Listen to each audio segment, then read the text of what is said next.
Good morning everyone. Welcome back to GK Today. I hope you all are doing very well, and today we'll be discussing the most important MCQs for 10th of April 2024. Now let's start with our session. The first question is, what is the theme of National Maritime Day 2024? First of all, this day is observed annually on 5th of April, and this day honors the pivotal role of maritime transport in global trade. It commemorates the 1919 voyage of SS Loyalty from Mumbai to London. Okay. Also, it is celebrated on the last Thursday of September month, and this year it would be celebrated on 26th of September. And what is the theme for this year? Here answer is A option, that is navigating the future, safety first. Okay. Next is, recently which country developed the world's most powerful laser? This country is Romania. Romania has developed the world's most powerful laser, which is part of the European Union's infrastructure ELI project. So this laser, which is called as Extreme Light Infrastructure Nuclear Physics, that is ELINP laser, is located in Romania near the Bucharest, and it uses the chirped pulse amplification, which is a groundbreaking technology based on the inventions of Nobel Physics Prize winners Gerard Mororo and Donna Strickland. So this laser is operated by the French company Thales, and it is expected to have revolutionary applications in healthcare and in space exploration, right? So recently Romania country has developed the world's most powerful laser. Yesterday we have discussed a question regarding Romania and Bulgaria. Can you tell me these two countries have entered which bloc recently? Next is, recently which country conducted the joint naval exercise with US, Australia and Japan? So these countries are Philippines alongside US, Australia and Japan. They have conducted the joint naval drills in April in the South China Sea, and basic aim is to strengthen the military cooperation amidst the China's regional influence. So this exercise precedes a trilateral summit involving the Philippines, Japan and the US, which highlights efforts to bolster the security ties in the face of growing tensions in the Asia Pacific. Okay. So Philippines country along with US, Australia and Japan conducted the joint naval exercise. Next is, which country recently declared the El Nino induced drought as a national disaster? This is Zimbabwe country. Zimbabwe along with Zambia and Malawi, they have declared a state of disaster due to severe drought, and President Emerson attributes it to an El Nino induced drought which affects over 80% of the Zimbabwe. So climate is changing very rapidly, which causes the dire food shortage and humanitarian crisis in this region. Okay, so Zimbabwe along with Zambia and Malawi, all these countries have declared the El Nino induced drought as a national disaster. Now apart from it, Indian Army has recently integrated the Akash Tir command and control system into its air defense corps to bolster the air defense security, and it is developed by BEL, means Bharat Electronics Limited. This is a kind of advanced system which is part of India's self-reliance initiatives, and it aims to expedite the integration of modern technologies which would reinforce India's air defense capabilities. And Akash Tir signifies a leap in India's military preparedness, which enhances its response to evolving threat, right? You can be asked that Akash Tir air defense system that was recently seen in the news has been developed by which organization? Your answer would be BEL, that is Bharat Electronics Limited. Okay. Next question is, recently which state has filed a suit at the Supreme Court claiming that the center is withholding the National Disaster Relief Funds? This is Tamil Nadu state. Tamil Nadu has sued the center at the Supreme Court alleging the withholding of national disaster relief funds post cyclone Michong and the floods in the year 2023. So disaster relief funds is stemmed from the State Disaster Relief Fund and the National Disaster Relief Fund. It was established under the Disaster Management Act of 2005 after the 2004 tsunami. So NDRF encompasses severe calamities like cyclone, drought and flood, which necessitates the additional funding beyond the SDRF. Okay, so this is the state Tamil Nadu that has actually sued the center at the Supreme Court, claiming that the center is withholding the National Disaster Relief Funds. Now next is, recently who was awarded the 15th CIDC Vishwakarma Award 2024 for Corporate Social Responsibility Contribution. This is SJVN Limited. They have received the 15th CIDC Vishwakarma Award for Corporate Social Responsibility Contribution, and the company also secured the Achievement Award for Social Development and Creating Impact and the CIDC Partners in Progress Trophy as well. Who is the chairman and MD of SJVN Limited? This is Geeta Kapoor. Okay, she highlighted the SJVN's commitment to the CSR initiatives which are managed through the SJVN Foundation.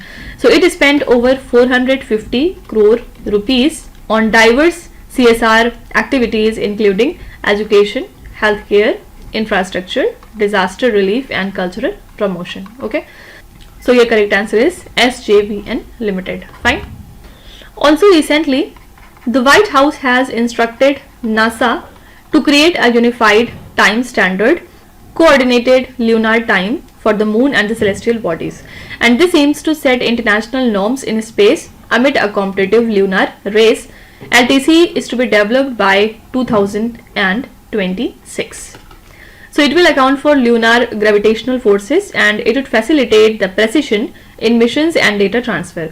So international agreements will be necessary for its establishment, which would foster the coordination among the spacefaring nations, right?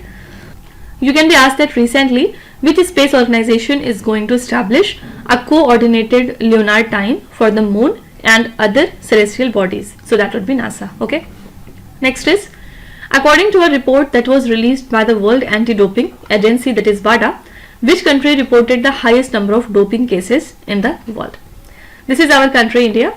India led the world in doping cases in 2022 with 3,865 samples tested, resulting in 125 adverse analytical findings.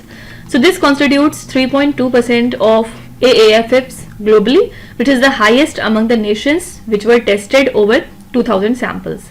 So Russia and the USA followed India in doping cases, and in a 10-year study by WADA, India ranked as the second worst offender globally for doping cases involving the minors, and Russia topped the list in this regard. China was ranked at second position. Okay, so as per this report, India has reported the highest number of doping cases in the world. Okay.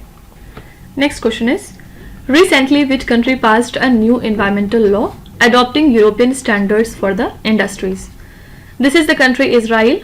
Recently Israel passed a new environmental law adopting the European standards for the industries, and the Knesset has approved this law, which is expected to result in significant environmental improvements and an economic benefit of up to 3 billion shekels, means up to $820 million.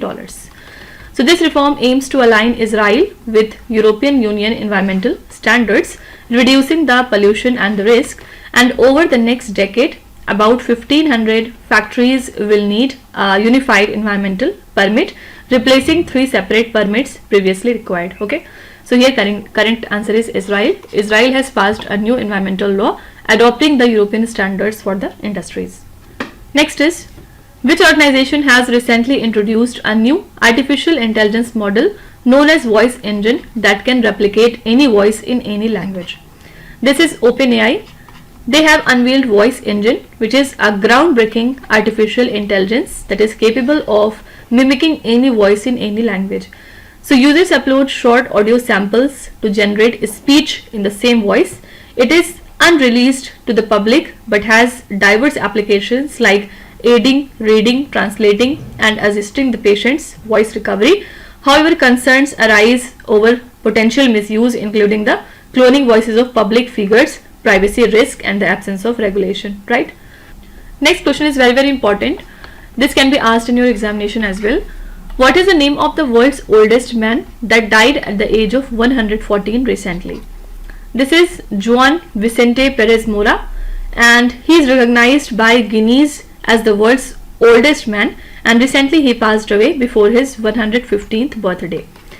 So his longevity secrets included hard work, early bedtimes, and a daily glass of water. He was very humble and devoted to the family. Okay, simply you have to remember this name, that he is the world's oldest man that died recently at the age of 114 years.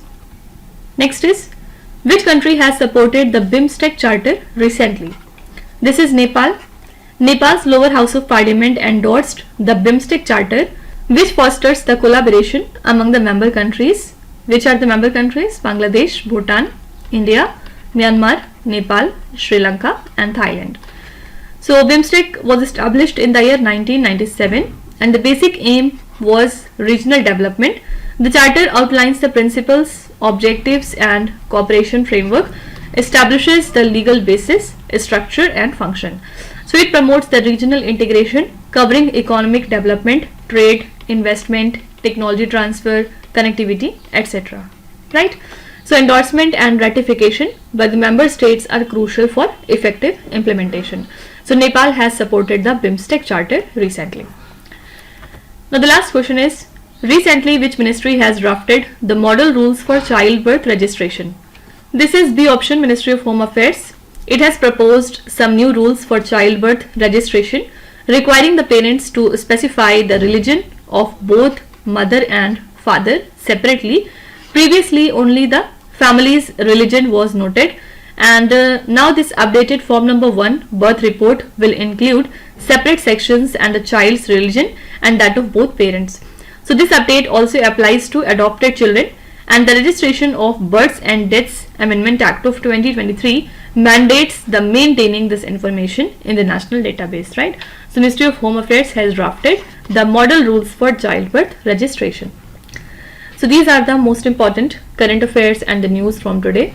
Let me remind you that on Wednesday and on Saturday we do not include our revision session. Okay, so don't be panic or sad.